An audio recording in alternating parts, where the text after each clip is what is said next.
الصلاۃ والسلام علیکہ یا رسول اللہ وعلی آلہ وصحبہ یا حبیب اللہ الصلاۃ والسلام علیکہ یا نبی اللہ وعلی آلہ وصحبہ یا نور اللہ بلغ العلا بکمالہ کشف الدجا بجمالہ حسنت جمیع خصالہ صلوا علیہ وآلہ صلوا علیہ وآلہ صلوا علیہ وآلہ اعوذ باللہ من الشیطان الرجیم بسم اللہ الرحمن الرحیم ان اللہ وملائکتہ یصلون علی النبی یا ایہا الذین آمنوا صلوا علیہ وسلموا تسلیما صدق اللہ العظیم۔ بے شک اللہ اور اس کے فرشتے آقا صلی اللہ علیہ وآلہ وسلم کی بارگاہ اقدس میں درود و سلام بھیجتے ہیں۔ اے ایمان والو، تم بھی آقا صلی اللہ علیہ وآلہ وسلم کی بارگاہ اقدس میں درود و سلام بھیجا کرو۔ السلام علیکم، امید ہے سب اچھے ہوں گے۔ آج ہمارے پاس ایک کویشچن ہے اور اس کویشچن کا آنسر قرآن و حدیث کی روشنی میں تلاش کرنے کی کوشش کریں گے۔ اور کویشچن یہ ہے کہ ہر نیک عمل شروع کرنے سے پہلے بسم اللہ الرحمن الرحیم پڑھا جائے، تو بسم اللہ الرحمن الرحیم پڑھنا خود ایک نیک عمل ہے، تو اس سے پہلے کیا پڑھا جائے، ہے نا کویشچن؟ تو اس کا آنسر تلاش کرنے کی کوشش کرتے ہیں۔ اللہ رب العزت قرآن پاک میں فرماتے ہیں کہ بے شک اللہ اور اس کے فرشتے آقا صلی اللہ علیہ وسلم کی بارگاہ اقدس میں درود و سلام بھیجتے ہیں۔ تو فرشتے کب درود و سلام بھیج رہے ہیں؟ ایک حدیث پاک میں آتا ہے کہ ہر فرشتے کے ذمے کوئی نہ کوئی کام لگایا گیا ہے، اور وہ فرشتے کیا کر رہے ہیں؟ جس فرشتے کے ذمے ہے قیام کرنا وہ قیام کر رہا ہے، جس فرشتے کے ذمے ہے سجود کرنا وہ سجود کر رہا ہے، جن فرشتوں کے ذمے ہے رکوع کرنا وہ رکوع میں ہیں۔ اب قیام کرنے والا فرشتہ قیام میں بھی ہے اور آقا صلی اللہ علیہ وسلم کی بارگاہ اقدس میں درود پاک بھی پڑھ رہا ہے۔ اب جو فرشتے رکوع میں ہیں وہ رکوع میں بھی ہیں اور آقا صلی اللہ علیہ وسلم کی بارگاہ اقدس میں درود و سلام بھی پڑھ رہے ہیں۔ اب جو فرشتے سجود میں ہیں وہ سجود میں بھی ہیں اور آقا صلی اللہ علیہ وسلم کی بارگاہ اقدس میں درود و سلام بھی بھیج رہے ہیں۔ تو فرشتوں کا قیام کرنا، رکوع کرنا اور سجود کرنا، اس کا میننگ کیا ہے؟ اس کا میننگ یہ ہے کہ عبادت وہ کر رہے ہیں۔ اب عبادت کی ڈیفینیشن کیا ہے؟ کہ فرشتے اللہ رب العزت کے احکامات کی پیروی کر رہے ہیں، ان کے ذمے یہ لگایا گیا ہے کہ انہوں نے قیام کرنا ہے تو وہ قیام کر رہے ہیں، وہ اللہ رب العزت کے احکام کی پیروی کر رہے ہیں، مین کہ وہ عبادت کر رہے ہیں اور عبادت کرتے ہوئے وہ درود پاک پڑھ رہے ہیں۔ اب جن فرشتوں کے ذمے رکوع کا کہا گیا وہ رکوع بھی کر رہے ہیں، وہ عبادت کر رہے ہیں، وہ اللہ رب العزت کے احکامات کی پیروی کر رہے ہیں اور ساتھ ساتھ آقا صلی اللہ علیہ وسلم کی بارگاہ اقدس میں درود پاک بھی پڑھ رہے ہیں۔ اور جن فرشتوں کے ذمے سجود کرنا ہے وہ سجدہ ریز بھی ہیں اور آقا صلی اللہ علیہ وسلم کی بارگاہ اقدس میں درود پاک بھی پڑھ رہے ہیں۔ مین پتہ کیا چلا کہ عبادت میں درود پاک شامل کیا جا رہا ہے، تو عبادت میں درود پاک شامل کرنا چاہیے۔ اب کیا نماز، روزہ، زکوٰۃ، حج صرف یہی عبادات ہیں؟ تو ایک حدیث پاک میں آتا ہے کہ ایک شخص نے اگر نماز ظہر ادا کی اور وہ یہ کہتا ہے کہ میں نماز عصر بھی ادا کروں گا، تو نماز ظہر اور عصر تک اس کا سارا ٹائم جو وہ سپینڈ کرتا ہے وہ عبادت میں کنسیڈر ہوگا، اس کا وہ سارا ٹائم عبادت میں شمار ہوگا۔ اگر وہ اس دوران کھانا کھاتا ہے تو اس کا کھانا کھانا عبادت، اگر وہ اس دوران پانی پیتا ہے تو اس کا پانی پینا عبادت، اگر وہ اس دوران سو جاتا ہے تو اس کا سونا عبادت، اگر اس دوران وہ خیرات کرتا ہے، صدقہ کرتا ہے تو اس کا صدقہ کرنا، خیرات کرنا عبادت۔ تو اس دوران اسے درود پاک پڑھنا چاہیے۔ کیوں؟ اللہ اور اس کے فرشتے بھی عبادت کے دوران درود پاک پڑھ رہے ہیں، اور اللہ رب العزت نے ایمان والوں کو بھی حکم دیا ہے کہ اے ایمان والو، تم بھی آقا صلی اللہ علیہ وسلم کی بارگاہ اقدس میں درود و سلام بھیجا کرو، پڑھا کرو۔ اب ایک بندہ جب کھانا کھاتا ہے تو کھانا کھاتے ہوئے وہ درود پاک بھی پڑھ رہا ہے، درود پاک پڑھتا جا رہا ہے۔ جب اس کو کھانا پیش کیا جائے، جب اسے کھانا پیش کیا جائے تو بسم اللہ الرحمن الرحیم پڑھ کے کھانا شروع کر دے۔ اب بسم اللہ الرحمن الرحیم سے پہلے کیا پڑھا جا رہا ہے؟ درود پاک۔ تو بسم اللہ الرحمن الرحیم، اگر نیک کام شروع کرنے سے پہلے بسم اللہ الرحمن الرحیم پڑھنا چاہیے تو بسم اللہ الرحمن الرحیم سے پہلے کیا پڑھنا چاہیے؟ درود پاک پڑھنا چاہیے۔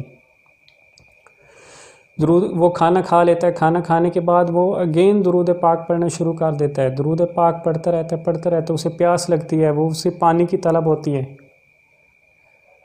اب درود پاک پڑھتے ہوئے پانی لیتا ہے اور پانی بسم اللہ الرحمن الرحیم پڑھ کے وہ پانی پی لیتا ہے۔ بسم اللہ الرحمن الرحیم سے پہلے کیا پڑھا گیا؟ درود پاک پڑھا گیا۔ اس کا پانی پینا عبادت، تو پانی پینے کے بعد بھی وہ درود پاک پڑھ رہا ہے، تو عبادت سے پہلے بھی درود پاک پڑھا جا رہا ہے، عبادت کے بعد بھی درود پاک پڑھا جا رہا ہے، مین کہ ہر لحظہ ہر لمحہ درود پاک پڑھا جا رہا ہے۔ ایک حدیث پاک میں آتا ہے کہ ایک شخص حضور پاک صلی اللہ علیہ وسلم کی بارگاہ اقدس میں حاضر ہوتا ہے اور عرض کرتا ہے، یا رسول اللہ صلی اللہ علیہ وسلم، میں آپ صلی اللہ علیہ وسلم کی ذات پاک پہ کتنا درود پاک پڑھا کروں؟ تو آپ صلی اللہ علیہ وسلم کچھ ٹائم بتاتے ہیں، وہ شخص پھر حاضری دیتا ہے، پھر عرض کرتا ہے، حتیٰ کہ بات ہر لحظہ ہر لمحہ 24 گھنٹوں تک پہنچ جاتی ہے، مین کہ ہر لحظہ ہر لمحہ درود پاک پڑھنا چاہیے، عبادات میں شامل کرنا چاہیے، عبادات سے پہلے بھی درود پاک پڑھنا چاہیے، عبادات کے بعد بھی پڑھنا چاہیے۔ اگر کوئی پرسن درود پاک پڑھتے ہوئے سو جاتے تو اس کو سونا عبادت، تو عبادت سے پہلے درود پاک پڑھا جا رہا ہے۔ اگر کوئی مؤذن وضو کرتا ہے اور اذان کے لیے مائک تک جاتا ہے، تو وہ وضو کرنے کے بعد درود پاک پڑھتے ہوئے مائک تک جاتا ہے، تو وضو سے مائک تک جانا اس کا عبادت، اور اس عبادت میں وہ وہاں جاتے ہوئے عبادت بھی کر رہا ہے اور درود پاک بھی پڑھ رہا ہے۔ اور درود پاک پڑھتے ہوئے وہ اذان دیتا ہے، تو اذان سے پہلے کیا پڑھا گیا؟ درود پاک پڑھا جا رہا ہے، صلاۃ والسلام پڑھا جا رہا ہے اذان سے پہلے۔ اب ایک پرسن گھر میں ہے، نوک ہوتا ہے، صدا لگائی جاتی ہے کہ اللہ کے نام پہ، تو وہ پرسن اٹھتا ہے، اس کا اٹھنا، اس پرسن کا وہاں سے جانا اور پیسے نکال کے صدقہ کرنا، خیرات کرنا سارا عبادت ہے، اور وہاں سے وہ جب جاتا ہے اور پیسے نکال کے اس کو صدقہ خیرات کرتا ہے اور درود پاک پڑھتے ہوئے وہ اس کو پیسے دے دیتا ہے، صدقہ کر دیتا ہے، تو صدقہ دینا عبادت، اس کا وہاں سے چل کے جانا عبادت، تو عبادت کے دوران وہ چل بھی رہا ہے، وہ عبادت، اس کا چلنا عبادت، وہ عبادت بھی کر اور درود پاک بھی پڑھ رہا ہے۔ اب ہمارے یہاں فرشتے موجود ہیں کندھوں پہ لیفٹ رائٹ، جو کہ ہمیں نظر نہیں آتے، تو یہ کیوں نظر نہیں آتے، یہ ایک علیحدہ سٹوری ہے، اس پہ پھر کبھی بات کریں گے کسی اور لیکچر میں۔ تو یہ بھی فرشتے ہیں، یہ نامہ اعمال لکھ رہے ہیں، فرشتے ہیں، تو اللہ رب العزت قرآن پاک میں فرماتے ہیں کہ میرے فرشتے آقا صلی اللہ علیہ وسلم کی بارگاہ اقدس میں درود و سلام بھیجتے ہیں۔ تو یہ کرامن کاتبین ہیں، یہ بھی یہاں پہ بیٹھے نامہ اعمال بھی لکھ رہے ہیں اور آقا صلی اللہ علیہ وسلم کی بارگاہ اقدس میں درود پاک بھی پڑھ رہے ہیں۔ تو ہمارے لیفٹ رائٹ سائیڈ پہ درود پاک کی محفلیں چل رہی ہیں اور ہماری زبان خاموش رہے، تو ایسا نہیں ہونا چاہیے۔ تو ہم سب کو درود پاک پڑھنا چاہیے، کیوں؟ ہمارے لیفٹ سائیڈ پہ جب پڑھا جا رہا ہے اور حکم بھی ہے اللہ رب العزت کے کہ پڑھنا چاہیے درود پاک، تو ہمیں بھی درود پاک پڑھنا چاہیے اور ہر لحظہ ہر لمحہ درود پاک پڑھنے کی کوشش کرنی چاہیے۔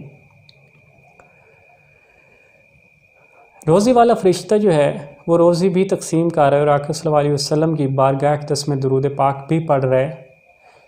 اب اس روزی والے فرشتے کے ذمے ہے کہ روزی تقسیم کرنا، اب وہ درود پاک پڑھتے ہوئے روزی تقسیم کر رہے ہیں، تو ہمیں بھی چاہیے کہ ہم بھی درود پاک پڑھتے ہوئے روزی وصول کریں اپنی، تو کیا ہی مزہ ہے۔ اب ایک آپ لوگوں کو بات بتانے لگا ہوں، سنیے گا اور لطف لیجئے گا کہ حضرت اسرائیل علیہ السلام اللہ کے فرشتے ہیں اور روح قبض کرنی انہوں نے، اور رب العزت قرآن پاک میں فرماتے ہیں کہ میرے فرشتے آقا صلی اللہ علیہ وسلم کی بارگاہ اقدس میں درود و سلام بھیجتے ہیں، تو حضرت اسرائیل علیہ السلام درود پاک پڑھتے ہوئے روح قبض کریں گے، سبحان اللہ۔ تو پھر ہم کیوں نہ درود پاک پڑھتے ہوئے اپنی جان دے دیں، کیا ہی مزہ ہوگا۔ تو کوشش کریں کہ ہر لحظہ ہر لمحہ باوضو ہو کے آقا صلی اللہ علیہ وسلم کی بارگاہ اقدس میں درود و سلام پڑھیں۔ میں امید کرتا ہوں کہ آپ ہر لحظہ ہر لمحہ باوضو ہو کے آقا صلی اللہ علیہ وسلم کی بارگاہ اقدس میں درود و سلام بھیجیں گے، درود و سلام پڑھیں گے تحفتاً ہدیتاً عقیدتاً باوضو ہو کے، اور جو عبادت ہوتی ہے وہ وضو میں ہو، وضو کے ساتھ ہو، تو اس میں اور نکھار پیدا ہو جاتا ہے، اور اس میں پھر درود پاک شامل ہو جائے تو پھر اس کو کئی چاند لگ جاتے ہیں۔ امید ہے آپ درود پاک پڑھیں گے، دعاؤں میں یاد رکھیے گا۔ اللہ حافظ۔